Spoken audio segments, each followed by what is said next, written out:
अस्सलाम वालेकुम। कैसे हैं सब लोग? उम्मीद है आप लोग सब खैरियत से होंगे। आज की इस वीडियो में हम लोग आईटी सेक्टर को एनालाइज करेंगे, जिसमें हमारे पास सिस्टम्स लिमिटेड, टीआरजी, एवियन, नेटसोल और एयरलिंक शामिल हों। इस वीडियो में हम लोग आर्ली और डेली चार्ट पे हम लोग बात करेंगे और सबसे पहले हम लोग सिस्टम को देख लेते हैं। सिस्टम हम लोग ने ग्रुप में भी डिस्कशन ये की थी, जब किसी ने बोला था कि उसका बाय रेट 458 है। मैंने उनको बताया था कि 440 मिनिमम इसको जाना है। ठीक है, आपने देखा कि ये सिस्टम कंटिन्यूसली नीचे जा रहा है, इसमें एक सेलिंग प्रेशर है। अभी हम इस वक्त देखते हैं अगर अर्ली चार्ट पे, तो अर्ली चार्ट पे इस वक्त ये ओवरसोल्ड हो चुका है।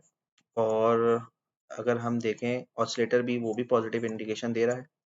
आरएसआई भी पॉजिटिव बता रहा है, या ये बता रहा है कि ये ओवरसोल्ड हो चुका है। और मनी फ्लो भी बता रहा है इस वक्त ओवरसोल्ड हो चुका है।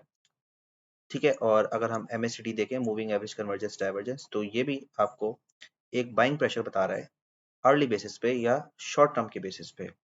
शॉर्ट टर्म में हम प्रॉफिट मार्जिन बहुत अपना, मतलब बहुत ज़्यादा नहीं रखते, 2% 3% इस तरह का हम प्रॉफिट मार्जिन रखते हैं। ठीक है, इन्वेस्टमेंट पॉइंट ऑफ व्यू से ये अर्ली चार्ट सूटेबल नहीं होता। तो जो डे ट्रेडिंग के पॉइंट ऑफ व्यू से इसको लेना चाहता है, तो उसके लिए यही जोन है, तकरीबन 425 से लेकर 430 तक का ये जोन है जो शॉर्ट टर्म प्रॉफिट लेना चाहता है। ठीक है, और उसका ये मैं बना के दे देता हूँ, तकरीबन 425 के करीब। ठीक है,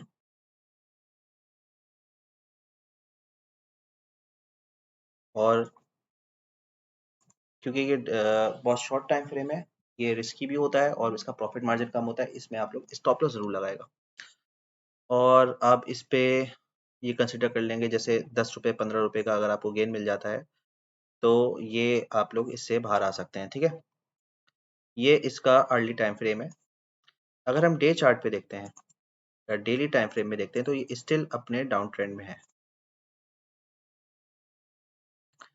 ठीक है, ये स्टिल प्राइस इसकी डाउन ट्रेंड में है। अगर मैं मूविंग एवरेज को देखूं, तो मूविंग एवरेज भी कंटिन्यूसली इसमें सेलिंग प्रेशर इसमें बता रही है। ठीक है, और सारे ऑसिलेटर भी डाउनवर्ड डायरेक्शन में बता रहा है, और ये मनी फ्लो और आरएसआई भी बता रहा है कि ये डाउन जा रही है, और इस वक्त ये ओवरसोल्ड नहीं हुआ, यानी ओवरसोल्ड होने की गुंजाइश बाकी है। अगर इन्वेस्टमेंट पॉइंट ऑफ व्यू से लेना है, तो इस वक्त ये क्लियर इंडिकेशन दे रहा है कि फिलहाल नहीं लेना चाहिए, थोड़ा सा मजीद नीचे गिरने का इंतजार करना चाहिए, या उम्मीद लगाई जा सकती है कि मजीद नीचे गिर जाए। ये जो इसका बहुत इस यहाँ पे एक क्लस्टर आ रहा है, मूविंग एवरेजेस का एक क्लस्टर बन रहा है। उसूलन इसको यहाँ से सपोर्ट लेना चाहिए था, क्योंकि इतने सारा क्लस्टर आ रहा है, यानी कि ये तमाम कर्व्स को एक साथ मर्ज करें, तो ये एक हर कर्व अपनी एक सपोर्ट के तौर पे एक्ट कर रहा होता है, या रेजिस्टेंस के तौर पे। यहाँ पे अभी इस वक्त सपोर्ट के तौर पे एक्ट कर रहा था, जब ये ऊपर से नीचे आ रहा था, तो उसूलन इसको यहाँ से रिबाउंड होना चाहिए था।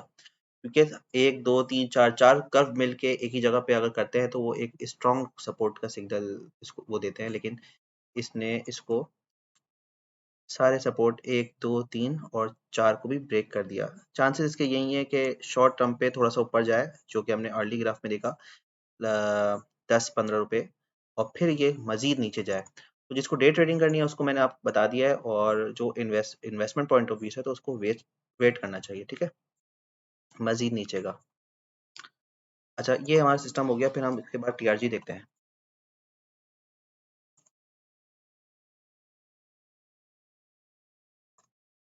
टीआरजी को अर्ली चार्ट पे हम एनालाइज करते हैं, तो टीआरजी ने ये काफ़ी टाइम से अपने अप ट्रेंड में रहा था, जब मार्केट बुलिश थी। और लाइक ये 25-26 जून से लेकर ये ऊपर जाता रहा है, और इसने अपना ग्रीन कर्व पे ये सपोर्ट लेता रहा है कंटिन्यूसली। ठीक है, फिर इसने यहाँ पे अपना अप ट्रेंड ब्रेक कर दिया। उसूलन यहीं पे प्रॉफिट टेकिंग बन जानी चाहिए थी। ठीक है, क्योंकि इसने कर्व ब्रेक कर दिया, स्टॉप लॉस आप लोग का हिट हो जाना चाहिए था, और फिर न्यू इन्वेस्टमेंट के लिए आप लोग को वेट करना चाहिए था। लेकिन ज़ाहिर है, जो डे ट्रेडर्स होता है, वो उसका एक डिफरेंट तरीका होता है सोचने का। अगर इसने ग्रीन कर्व ब्रेक कर दिया, जो कि EMA 20 है, तो उसको चाहिए था EMA 50 पे वो बाय करे। EMA 50 पे बाय कर, इसने देखा EMA 50 पे ये, इसने इसको भी ब्रेक करा और EMA 100 की तरफ किया। यहाँ पे अगर इस तरफ कहीं इसने बाय करा होता, तो इसको प्रॉफिट मिलता डे ट्रेडर्स को। फिर ये अगेन नीचे आया, फिर अगेन EMA 100 के पास या ऑरेंज कलर के पास आया, फिर अगेन इसने ये इसको प्रॉफिट देता। ठीक है, अब 2 दफ़ा इसने EMA 100 को ब्रेक करा है, मतलब कि यहाँ से रिबाउंड हुआ है, तो हो सकता है चांसेस ये हैं कि अब ये मज़ीद नीचे जाए EMA 200 की तरफ। ठीक है, तो अर्ली चार्ट तो ये बता रहा है डे ट्रेडिंग की आपको अपॉर्चुनिटीज़ बता रहा है। तो मैं ये कहूँगा कि देखिए ये इस पे एक सेलिंग प्रेशर भी जनरेट हुआ है आखिर में 2.2 मिलियन का, तो इसके चांसेस यही है कि अब ये कल नीचे ही गिर जाए TRG। ठीक है, क्योंकि इसकी क्लोजिंग थोड़ी सी मतलब बहुत अच्छी क्लोजिंग नहीं आई है, हो सकता है कि मजीद नीचे गिर जाए। अगर ये नीचे जाता है, लेट्स से ये जाता है 100 रुपये पे, ठीक है, यहाँ पे डे ट्रेडर बाय कर सकते हैं और ये अपना जो है ना थोड़ा सा नीचे 2% नीचे समझ लें वो स्टॉप लॉस लगा सकते हैं और फिर यहाँ से डे ट्रेडिंग वो कर सकते हैं। लेकिन मैंने आप लोग को पहले बताया कि डे ट्रेडिंग में प्रॉफिट मार्जिन आप लोग का कम होगा। अगर इन्वेस्टमेंट पॉइंट ऑफ व्यू से बात करें या स्विंग ट्रेडिंग की बात करें, तो अभी यहाँ पे बाइंग नहीं बनती। आप लोग ये कोशिश करें कि थोड़ा सा नीचे बाय करें। 100 पे आता है तो ये अपने डेली टाइम फ्रेम के हिसाब से भी अपने मूविंग एवरेज 20 और 50 में आ जाएगा। सही है? तो उस वक्त तक देखते हैं कि मार्केट क्या सिचुएशन है। अगर मार्केट में अगर एक दफ़ा ज़बरदस्त किस्म की कोई प्रॉफिट टेकिंग आती है तो ये इसको भी ब्रेक करके ये फर्दर डाउन जाएगा। तो इन्वेस्टमेंट अभी सोच समझ के करें, ऐसा नहीं है कि मार्केट 50-55 हज़ार पे अचानक से हो जाएगी। ये सिर्फ बोलने की बात होती है कि मार्केट 39,000 या 40,000 से चलते हुए आई है 6,000 पॉइंट ऊपर, तो 2-2,500 3,000 पॉइंट नीचे भी जाना है उसको। ये भी सोच समझ के इन्वेस्टमेंट करें, तो अभी इस वक्त वेट करना चाहिए। ठीक है, हम आ जाते हैं एवियन के पास।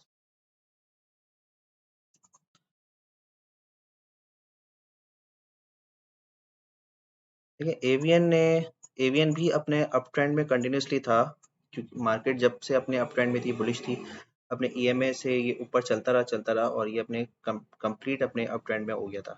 फिर इसने यहाँ पे सपोर्ट लेने की कोशिश करी और यहाँ से ऊपर हुआ, लेकिन फिर सपोर्ट इसकी टूट गई। EMA 20 टूटा तो फिर ये EMA 50 के पास इसे सपोर्ट लेने की कोशिश करी, फिर ये ऊपर गया, फिर अगेन ये नीचे आया और अगेन EMA 50 से इसने सपोर्ट ली और इसको जो है ना इसको सपोर्ट किया। इसकी एक पॉजिटिव न्यूज़ ने, इस वजह से भी ये बहुत ज़्यादा स्पीड से ऊपर गया। लेकिन हम इसको भी देखें तो इसकी भी क्लोजिंग में अच्छी खासी प्रॉफिट टेकिंग हुई है। इस पे बाइंग प्रेशर जो आया वो 4.23 मिलियन का आया और सेलिंग प्रेशर आ गया 2.39 मिलियन का, या अब ये कह लें कि इस पे अच्छी खासी प्रॉफिट टेकिंग हो गई है। ठीक है, यानी कि ये डे ट्रेडिंग के हिसाब से ये बहुत अच्छा था। मतलब एक शॉर्ट टर्म ग्राफ में बात करता हूँ, 2-3 दिन की अगर मैं बात करूँ तो उस हिसाब से जिसने यहाँ पे लिया था उसको प्रॉफिट टेकिंग उसने कर ली। अगर मैं इन्वेस्टमेंट पॉइंट ऑफ व्यू से बात करूँ मिड टर्म की, डे चार्ट में हम मिड टर्म की बात करते हैं, तो ये अभी MFI भी इसका ऊपर है, ओवरबाउट कंडीशन बता रहा है और ये अभी इसने यहाँ से सपोर्ट ली है डेली चार्ट के EMA 50 से और फिर ये ऊपर जा रहा है। हो सकता है ये रिबाउंड हो 56.5 से लेके 56.9 के करीब ये अगेन रिबाउंड हो जाए। ठीक है, फिर देखते हैं अगर मार्केट की सिचुएशन अगर ख़राब रही तो ये फर्दर नीचे जाएगा, अदरवाइज इसका एक और ब्रेकआउट हो जाएगा जब ये ऑरेंज कर्व से ये निकल जाए, तो फिर ये 62-63 की तरफ जा सकता है। लेकिन देखना ये कि इसकी क्लोजिंग जो है ना ये 57 से ऊपर अगर क्लोजिंग हुई तो फिर ये 63 की तरफ जा सकता है। ठीक है, तो देख लें आप लोग जिन्होंने पहले से बाय करके रखा हुआ है लाइक 52 पॉइंट समथिंग पे, तो अगर उस 57 से ऊपर क्लोज हो गया तो फिर वो होल्ड करके 63 तक वेट कर सकता है स्टॉप लॉस के साथ। सही है, लेकिन new buying investment point of view से यहाँ पे नहीं बनती।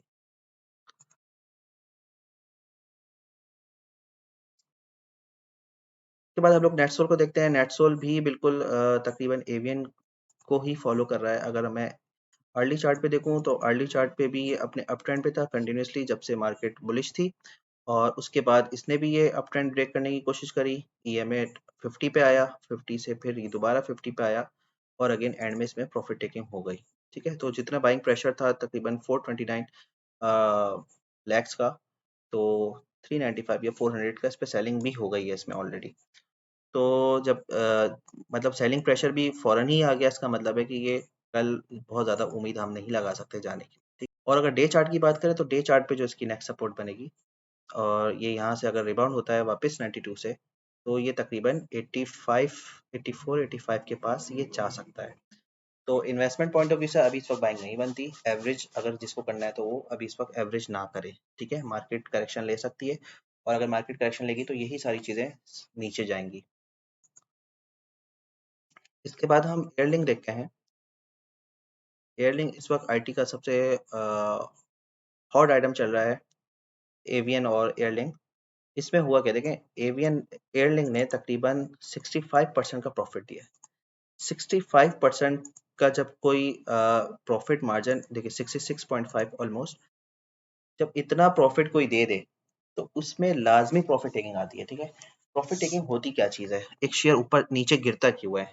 हम लोग कहते हैं कि यार अभी तो ये अच्छा चल रहा था, जैसे मैंने खरीदा ये नीचे जाना शुरू हो गया। होता क्या है कि वो एक चीज़ इतनी ऊपर चली गई, जिन्होंने जिन्होंने एवियन को सॉरी एयरलिंक को 18 पे बाय किया होगा, तो वो उसको सेल भी तो करेंगे ना। तब तक प्रॉफिट नहीं आएगा। देख रहे हैं कि मार्केट इस वक्त थोड़ी सी खतरनाक लग रही है, तो जब तक उसको सेल नहीं करेंगे उनके पास प्रॉफिट रियलाइज नहीं होगा। तो वो सेल कैसे करते हैं, देखें जो बड़े प्लेयर्स हैं ना, जब एक 65% प्रॉफिट उनको मिल रहा है लेकिन उनसे कोई माल खरीद नहीं रहा। अगर एक बेवकूफ़ आवाम को भी बोला जाए कि यार खरीद लो, वो कहेगा यार इतना हाई हो गया, मैं तो नहीं खरीद रहा, मैं फंस जाऊंगा। तो एक न्यूज़ चलाई जाती है एक मार्केट में, और कोई पॉजिटिव न्यूज़ दिखाई चलाई जाती है, और फिर जो है ना आप लोग के पास मैसेज आना शुरू हो जाते हैं कि इसके टारगेट बहुत ऊपर ऊपर के बताने शुरू हो जाते हैं कि भाई 35 पे जाएगा, 40 पे जाएगा। तो लोग यहाँ पे खरीदना शुरू कर देते हैं, और फिर होता ये है कि एक ज़बरदस्ती का एक बाइंग प्रेशर जनरेट कर दिया जाता है इंडिविजुअल्स की तरफ से, बेवकूफ़ों की तरफ से, और फिर उनको माल पकना पहना दिया जाता है। तो ऐसे ही हुआ, जैसे ही न्यूज़ आई, देखें जिस दिन न्यूज़ आई उसी दिन के बाद से ये गिरना शुरू हो गया, और ये अ, तकरीबन 30 रुपए से 29.99 ऑलमोस्ट 30 रुपए से 26 रुपए 3% ये डाउन हो चुका है। और अभी भी इसके जो सेलिंग जो कैंडल बनी है ये अच्छी खासी बड़ी बनी है। तो इस पे तकरीबन 6.5 और 4.5 मिलियन का, तकरीबन 11 मिलियन का सेलिंग वॉल्यूम प्रेशर इसमें जनरेट हो चुका है। अभी इस वक्त जो ये खड़ा हुआ है डे चार्ट के हिसाब से, तो ये अभी EMA 200 की सपोर्ट पे खड़ा हुआ है। अगर इसने ब्रेक करा तो ये सीधा सीधा 24 रुपए पे आ जाएगा। अगर अर्ली चार्ट में हम देखें तो अर्ली चार्ट में इसने जो अप ट्रेंड एक बनाया हुआ था, कंटिन्यूस अप ट्रेंड बनाया हुआ था, और देखें कितने स्मूथली इसको ये फॉलो कर रहा था। यहाँ से 18 से ऊपर आया, फिर इसने यहाँ सपोर्ट ली 19 रुपए पे, फिर इसने यहाँ सपोर्ट ली 21.6 पे, ठीक है। फिर उसने यहाँ पे कहीं सपोर्ट ली 23.2 पे, फिर अगेन सपोर्ट ली 27.4 पे, फिर यहाँ पर आया और यहाँ से ये 28 रुपए से वीक हो गया। और हुआ इसने ना सिर्फ अपना अप ट्रेंड तोड़ा, बल्कि इसने अपनी EMA 20 की सपोर्ट भी तोड़ी, EMA 50 की सपोर्ट भी तोड़ी, और अब ये जा रहा है 25.1 इधर।